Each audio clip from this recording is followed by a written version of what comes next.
sauraron gidan TV na Hikima Hausa TV da tabara uwar alkawari. Muna murnan kasancewa da ku a daidai wannan lokaci cikin shirinmu na duniyar musulunci wanda muka saba kawo muku shi mako-mako. A yau ma kamar kowane sati muna tare da babban malaminmu Sheikh Imam Ibrahim Ahmad Brema, babban liman masallacin Juma'a na Sautu Sunna da ke unguwar Yakubu Wanka. Malam, muna maka barka da zuwa. Assalamu alaikum warahmatullahi. So yan uwa, kamar yadda kuka sani, yau cikin ikon Allah za mu tattauna da malam ne akan abin da ya shafi azumin tasu'a da ashura wanda ake yin sa a cikin wannan wata na Muharram a ranakun 9 da 10. So da farko za mu so malam ya mana shimfiɗa akan mashin menene ake nufi da azumin tasu'a da ashura wanda ake a ranakun 9 da 10 na watan Muharram. A'udhu billahi samil alim minash shaitanir rajim. Bismillahir rahmanir rahim. Wassalatu wassalamu ala rasulillah wa ala alihi wa ashabihi wa man tabi'ahum bi ihsanin ila yawmiddin wa ba'd. Assalamu alaikum wa rahmatullahi wa barakatuh. Kamar yadda mai tambaya yi tambaya kafin yi bayani, yana da kyau ni ma in gabatar da sunana da karan kaina. Sunana Imam Ibrahim Ahmad Brema, liman masallacin Juma'a na Sautu Sunna da ke Yakubu Wanka nan cikin garin Bauchi. Wannan tambaya kwarai da gaske tambaya ce wadda take da mahimmanci dangane da abin da mutum yake yi, ya san ma menene wannan abin da yake yi, kuma akan menene yasa yake yin wannan abu. Wannan azumi na tasu'a da kuma ashura, in aka ce tasu'a ana nufin wato 9, ma'ana attasi'u kenan. Aka ce ashura ana nufin 10, ma'ana al'ashir kenan. To wani abin da yake akwai ainihi ba azumin tasu'an ne wato ake azumta ba. A farkon fari azumin ana azumta ne wato azumin ashura, shine manzon Allah sallallahu alaihi wa alihi wasallama yake azumta. Dalili kuwa shine hadisin da ya zo bai kira maganan tasu'a ba, sai kira maganan ashura. Shine hadisin Abu Qatada wanda Imam Muslim ya fitar da wannan hadisi, wanda an yi tambayoyi wa manzon Allah sallallahu alaihi wa alihi wasallama tambayoyi guda 3.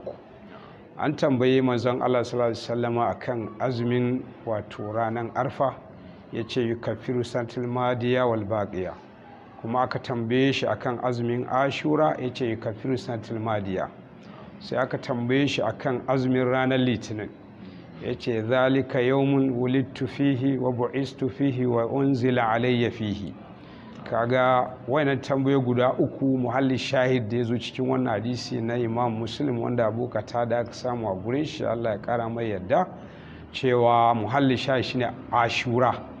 To kaga azumin ashura yana kankare wato laifuka na shekaran da ya gabata, wanda kaga a nan me yi ya san me yake yi, saboda in kai abun da ake ba da lada 10 ka san ana ba da lada 10, in wanda ake ba da lada 1 ne ka san ana ba da lada 1, idan wanda ladan ma ba a kirga ba an ce dai ana ba da lada, to ka sani.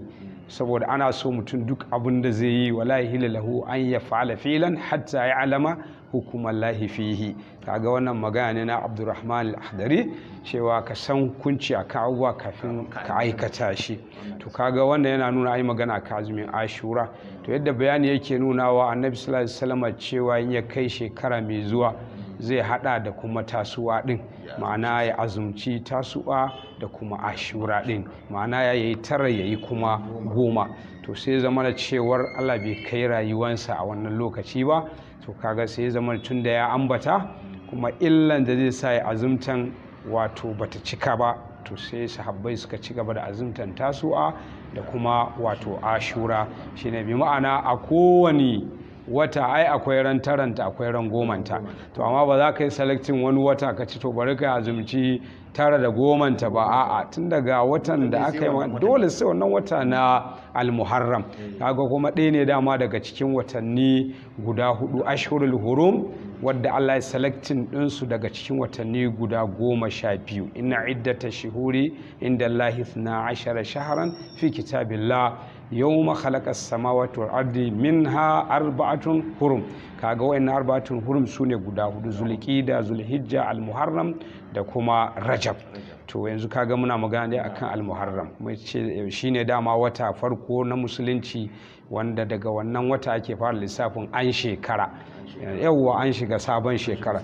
Yawwa to wannan dai a takaice shine yake nuna sanin menene wannan azumi na tasu'a da ashura da kuma dalilin da yasa ake azumta yana da asali bisa wannan hadisi da muka kawo na Abu Qatadatul Ansari, Allah ta'ala ya kara masa yarda.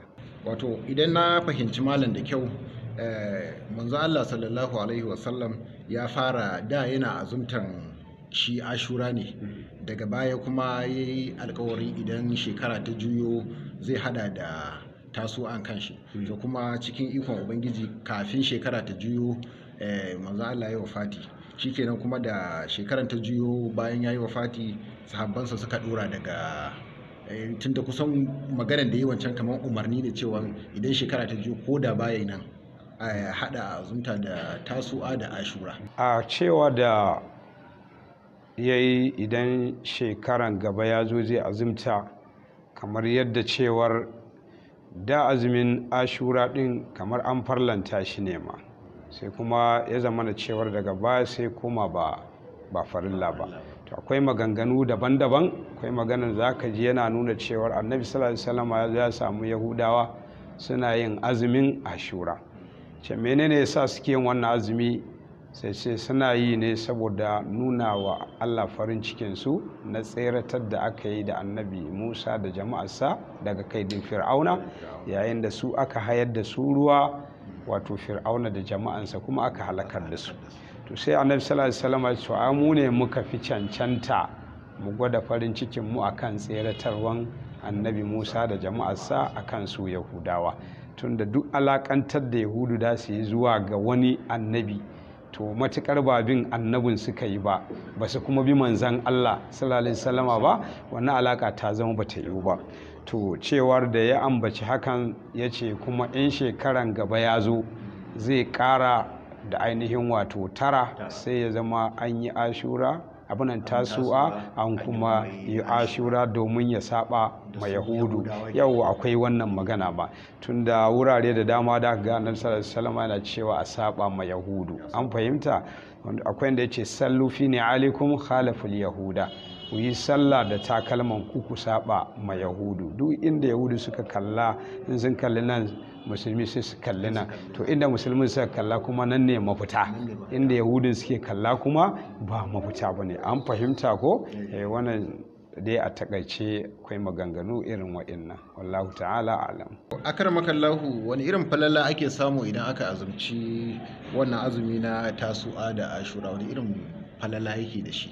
A to ko da yake dai ba za a ce ka yi laifi tambayan da ka yi ba, amma bayanonin da muka yi duka ina ga ya kunshi abin da ya shafi falala din, tun da hadisin da muka kawo na cewar annabi sallallahu alaihi wasallam an tambaye shi, ai mun ka hadisin Abu Qatada wanda cikin bayanin wato abin da ya shafi azumin sai muka haɗo duk da kuma matsayin azumin, har muka yi magana akan duk abin da za ka yi yana da kyau ka san in abu mai lada ɗaya ne ka san ɗaya za a baka, in mai 10 ne, in ma wanda ladan ba kidaya ne duka ka san su. To kaga cikin wannan hadisi na Abu Qatada ya tabbatar mana da menene falalan yin wannan azumi, tunda azumomi duka akwai waɗanda annabi ya faɗi falalansu wanda ko ba a faɗa ba, kai ma karka zo ka ce ga azumi kaza ga ladansa, a sai in an faɗi falalan to kai ma sai ka faɗi falalan ka. Kuma wannan hadisi ba za a samu taba ba kai ba, ruwaya ne na Imam Muslim, na fata mun fahimta. Da haka wannan yana nuna falalan dai shine za a kankare maka wannan laifuka. Kaga Allah bai bar mutane kara zube ba tare da suna yin abinda zai kusantar da su zuwa gare shi ya kai su aljanna, ya nisanta su daga azaban Allah subhanahu wataala ba. Akramakallahu, kamar yadda muke gani ko kuma yadda mutane yanzu suka ɗauka, zaka ga idan aka ce wannan lokaci ya zo, wasu da ga suna ta murna saboda kisan Sayyidina Husaini, wasu kuma suna sanya tozali, wasu kuma suna cika ciki musamman idan aka yi wa'annan kwanaki. Sannan wani kuma da ga baya ma cefane a gidansa na musamman, sai wannan lokacin ya zo da ga cefane, hatta cefanen gidansa ya canja saboda wa'annan ranaku guda biyu. To wannan abu daga ina ya samo asali?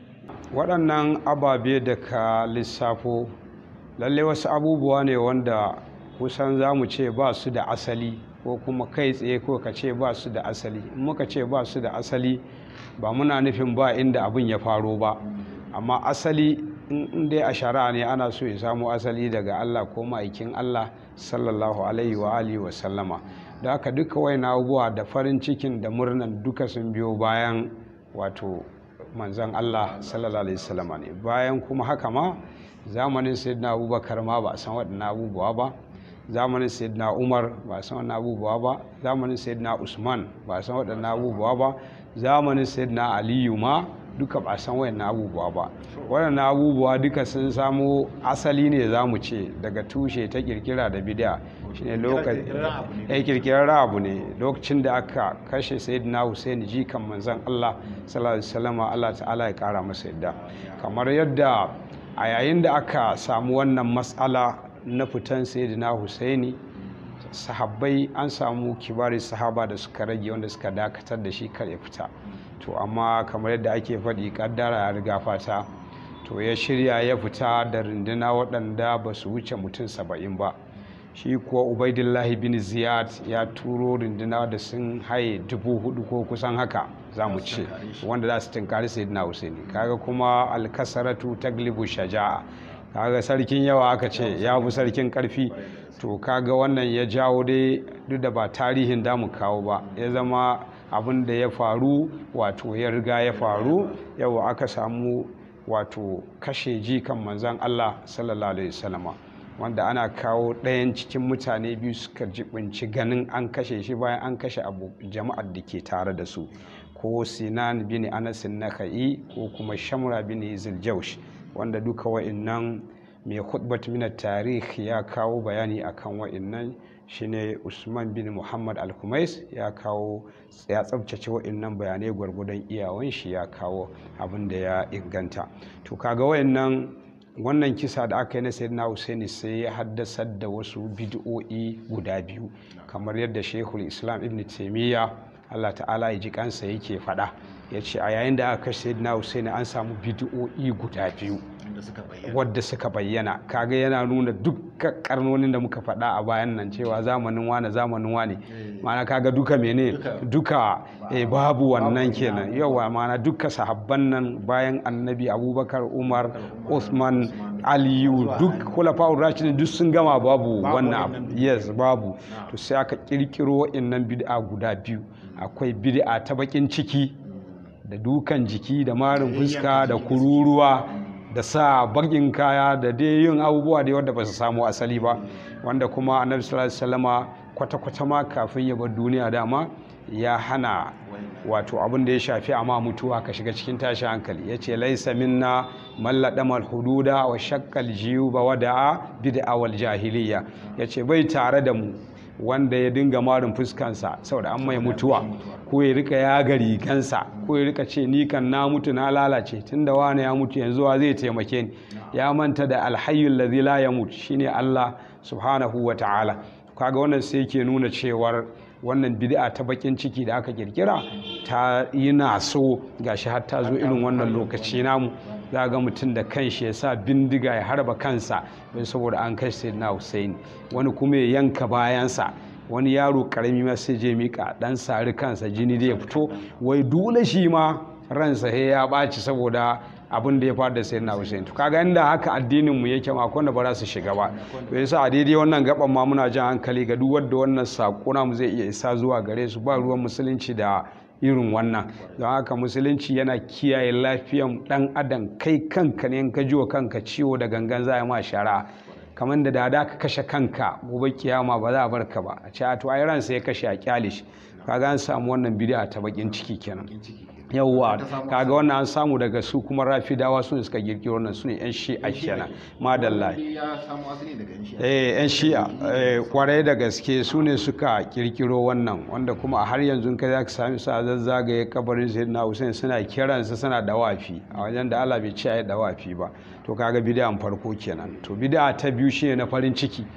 Su kuma waɗanda suke farin cikin su ne annawasi, su kuma nasibawa su suna gaba ne da ahlul baitin manzon Allah sallallahu alaihi wasallam. Da aka da kashe sayyidina Husaini sai suka ce madalla, sai suna murna. Kaga ahlus sunna ba ruwansu, ba sa cikin rafidawa, ba sa cikin nasibawa. Su suna bakin cikin kashe sayyidina Husaini, amma ta tsarin yanda ya kamata su gwada alhini na bacin ran abin da aka yi wa jikan manzon Allah sallallahu alaihi wasallam, ba ta hanyar da su ma da su halakar da kansu ba. Wala tulqu bi aidikum ko la tahlukati. To su kuma annawasi suna farin ciki su yi dafe su yi kwalliya, su sa turare, su raba kayan zaki, suna murna haka saboda wannan ranar da aka kashe Husaini, saboda suna gaba da shi. To kaga wannan kaga duka ai sun zama duka bidiyoyi guda biyu. Su masu bakin ciki da yaga jiki ba aike su ba, su ma masu murna kuma su ma suna da illa da su yi murna an kashe jikan manzon Allah sallallahu alaihi wasallam. Kaga wayannan bidiyoyi guda biyu sun samu asali ne duk bayan Khulafa'ur Rashidin sun kare. Wannan dai shine a takaice, Allah ta'ala alam. So akramakallahu, daga ƙarshe wani kira za ka yi wa al'umma game da wannan rana da nuna musu muhimmancinta domin su azumce ta a yi tarayya da su wajen samun ladan wayannan ranaku na tasu'a da shi ashura kansa? To kira da zan yi ma 'yan uwana musulmi na kusa da na nesa, na garinmu da inda ba garinmu ba, ko ƙasanmu da ƙasan da ba namu ba, tunda dukkan inda musulmi yake ɗan uwan juna ne. Musulmai ma'ana 'yan uwan juna ne. To abinda nake kira a kai shine wa'innan ranaku na tasu'a da ashura, tunda mun faɗi yana da asali, to lallai mutane su yi ƙoƙari maimakon yin abin da ba a aike su ba, su yi ƙoƙari su azumci wannan rana tun daga falalan da yake da shi. Ko ba komai yin azumi abu ne wanda yake da mahimmanci matukar akan shari'a ka yi shi, domin an yi ittifaki tsakanin waɗanda suke musulmai ma da waɗanda ba musulmai ba, waɗanda suke da ilimi na lafiya kenan, ina magana likitoci musulmai da waɗanda ba musulmai ba, duka suna tabbatar mana da cewar yin azumi yana ƙara ma jiki lafiya.